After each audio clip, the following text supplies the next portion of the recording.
Hey, it is your girl, the 13th hour, back with another video, and this time we're going to be talking about streaming services, whether it's a program or a website. But first, be sure to like, share, and subscribe. And first up, we are going to be talking about Streamlabs OBS.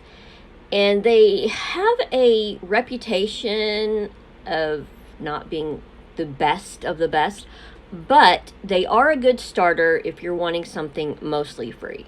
I say mostly. You cannot use any of their custom themes they have for, like, you're starting soon, you're going live, you're just talking with your viewers, you're ending your stream.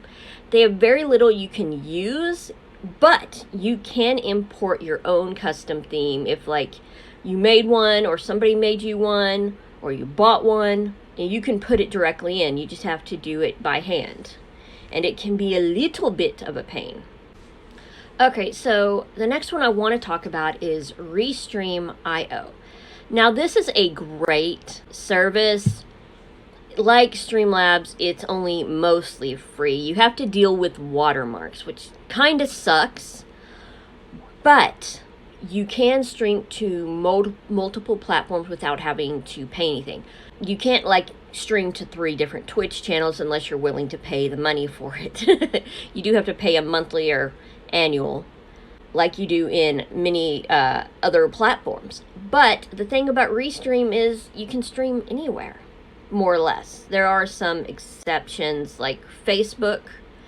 You cannot stream to them. It kind of sucks. So the next one I have for y'all is called StreamYard. And if you're already streaming, you know about this place. This is a great place if you're trying to get multiple people into a live stream, or you just live stream by yourself. It is on the whole mostly free. And that is because you have a watermark that says StreamYard or whatever banner they have.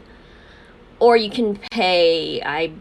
I'm on the $10 thing, but I'm in the beta test, where I get to try out these different little things. It's not perfect, but even if you just go completely free, you don't pay a single dime.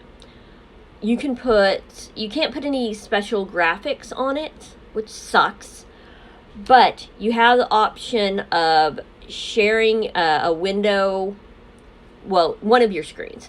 I know so many YouTubers do use multiple screens, and this is great for that. It's like, on ones, you can show what you have on that screen, and while on the other screen, you have your entire panel. And you can only have on the free up to 6.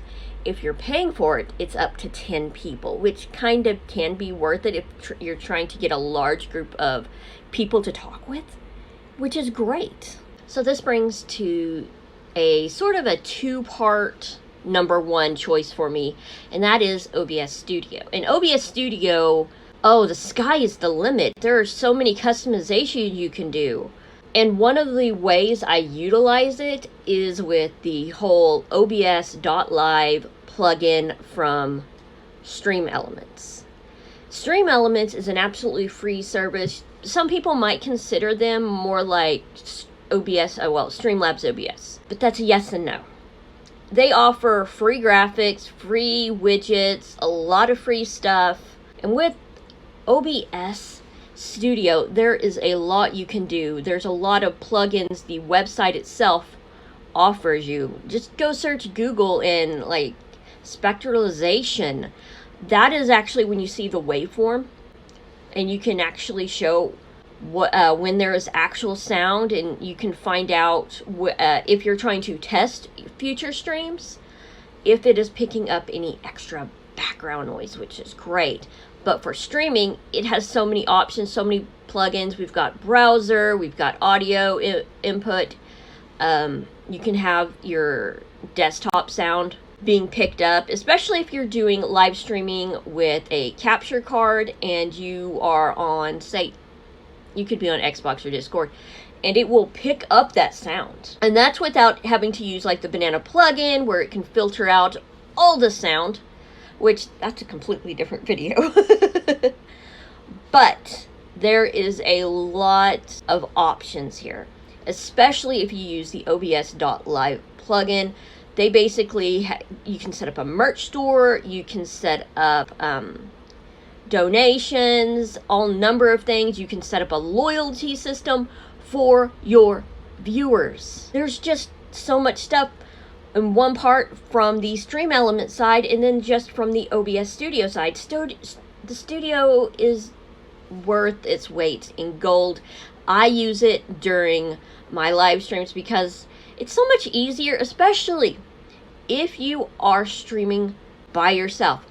But if you have Skype, which if you have a PC, yeah, you probably have Skype, and you can utilize that to see, and you can move the picture around of the people you are talking with. Or you could use Zoom in connection with it. It has a lot of options that you need to consider. Yes, I gush about this, but it is an amazing piece of software, and you don't have to pay a dime for any of it. Keep that in mind. And as always, I will catch y'all on the flip side.